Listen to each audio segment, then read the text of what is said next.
नाज़रीन, अहम खबर आपको दें। ऑडियो लीक्स इंक्वायरी कमीशन के खिलाफ दरखास्तों पर सुप्रीम कोर्ट में समाअत चीफ जस्टिस ने रिमार्क्स दिए कि हुकूमत किसी जज को अपनी मर्जी के मुताबिक बेंच में नहीं बिठा सकती। हुकूमत कैसे सुप्रीम कोर्ट के जजेस को अपने मकासद के लिए मुंतखब कर सकती है?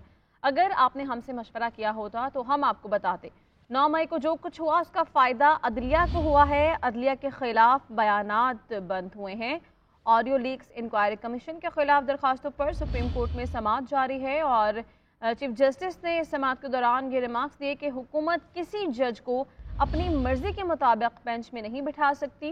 हुकूमत कैसे सुप्रीम कोर्ट के जजेस को अपने मकासद के लिए मुंतखब कर सकती है? अगर आपने हमसे मशवरा किया होता तो हम आपको बताते। इसी पर बात करते हैं। इकरामुल्लाह जोया हमारे साथ मौजूद हैं। इकरामुल्लाह, बताइए क्या रिमार्क्स दिए हैं?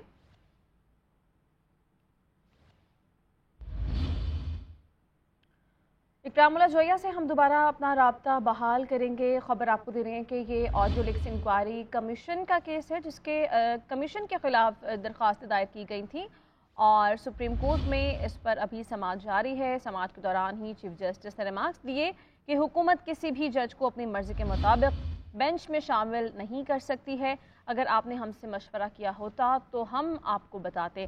9 मई को जो कुछ हुआ उसका फ़ायदा अदलिया को हुआ है। अदलिया के ख़िलाफ़ बयानात बंद हुए हैं, ये रिमार्क्स दिए गए हैं इस समाअत के दौरान। और चीफ जस्टिस की जानिब से मज़ीद ये कहा गया कि हुकूमत किसी भी जज को अपनी मर्ज़ी से बेंच में शामिल नहीं कर सकती है। हुकूमत कैसे सुप्रीम कोर्ट के जजेस को अपने मकासद के लिए मुंतखब कर सकती है और ये मुमकिन ही नहीं है कि हुकूमत किसी भी जज को अपनी मर्ज़ी के मुताबिक बेंच में बिठा सके। इसी पर बात करते हैं। ब्यूरो चीफ इस्लामाबाद मियाँ शाहिद हमारे साथ मौजूद हैं। मियाँ शाहिद, बताइए 9 मई के हवाले से भी अहम रिमार्क्स दिए गए हैं। जी, बड़ा अहम केस है जिसकी समाअत हो रही है। 5 रुकनी बेंच जो है वो समाअत कर रहा है। इस पर चीफ जस्टिस ने अहम रिमार्क्स आए हैं। उन्होंने कहा है कि हुकूमत कैसे सुप्रीम कोर्ट के जजेस को अपने मकासद के लिए मुंतखब कर सकती है। अटॉर्नी जनरल साहब, अदलिया की आज़ादी का मामला है, बहुत हो गया। अटॉर्नी जनरल साहब आप बैठ जाएं। उन्होंने कहा कि इस वक्त कमीशन के लिए जज की नामजदगी का फोरम चीफ जस्टिस का है। ये ज़रूरी नहीं है कि चीफ जस्टिस खुद को कमीशन में नामजद करें, ना ही चीफ जस्टिस वफाकी हुकूमत की चॉइस की पाबंद है। उन्होंने कहा कि मुझे वफाकी हुकूमत से हदायत लेने दें, ये अटॉर्नी जनरल ने कहा। तो जिस पर चीफ जस्टिस ने कहा कि हुकूमत किसी जज को अपनी मर्जी के मुताबिक जो है बेंच में नहीं बिठा सकती। हमने सवाल पूछा है कि 184 ही में कम अज कम 5 जजेस का होना लाजमी है। अगर आपने हमसे मशवरा किया होता तो हम आपको बताते और बेहतर राह बताते। उन्होंने कहा कि 9 मई के वाकयात का फायदा ये हुआ है कि जुडिशरी के खिलाफ जो बयानबाजी हो रही थी वो खत्म हो चुकी है। उन्होंने कहा कि अटॉर्नी जनरल ने पाकिस्तान ने चीफ जस्टिस के बेंच पर भी एतराज उठाया, तो जिस पर चीफ जस्टिस ने कहा कि 9 मई को जो कुछ हुआ इसका फायदा अदलिया को हुआ है। 9 मई के बाद अदलिया के खिलाफ बयानबाजी बंद हो गई। हम हुकूमत का मुकम्मल एहतराम करते हैं। अदलिया बुनियादी हकूक की मुहाफिज है और हुकूमत ने चीफ जस्टिस के इख्तियारात को रेगुलेट करने की कानून साजी जल्दी में की है। अगर हुकूमत हमसे मशवरा करती तो हम बेहतर रास्ता बताते।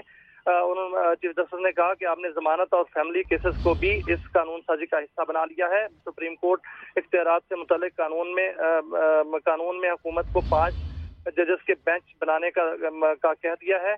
और चीफ जस्टिस ने कहा कि नए कानून में अपील के लिए 5 से 20 बड़ा बेंच बनाने का कह दिया गया है। हमारे पास जजेस की तादाद में कमी है। हुकूमत ने जल्दबाजी में अदलिया के बारे में कानून साजी की है। हुकूमत कानून जरूर बनाए लेकिन मशावरत करे।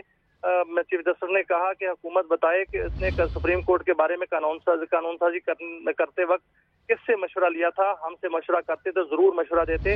इन तमाम अमूर का हल हो सकता है। जिस पर अटॉर्नी जनरल ने कहा कि ये तमाम अमूर जो है वो हल तलब हैं। चीफ जस्टिस ने कहा कि हुकूमत मसाइल हल करे तो हम भी रिलीफ देंगे। सुप्रीम कोर्ट के इंतजामी और अमूर में बगैर मशावरत की मुदाखलत होगी तो ये ऐसा नहीं होने दिया जाएगा। उन्होंने कहा कि हमें एहसास है कि अब हुकूमत पाकिस्तान के वकील हैं। तमाम इदारों को एहतराम मिलना चाहिए। 9 मई सानिया का फायदा हुआ। अदलिया के खिलाफ बयानबाजी बंद हो गई थी। शुक्रिया मियां शाहिद, आपने आगाह किया।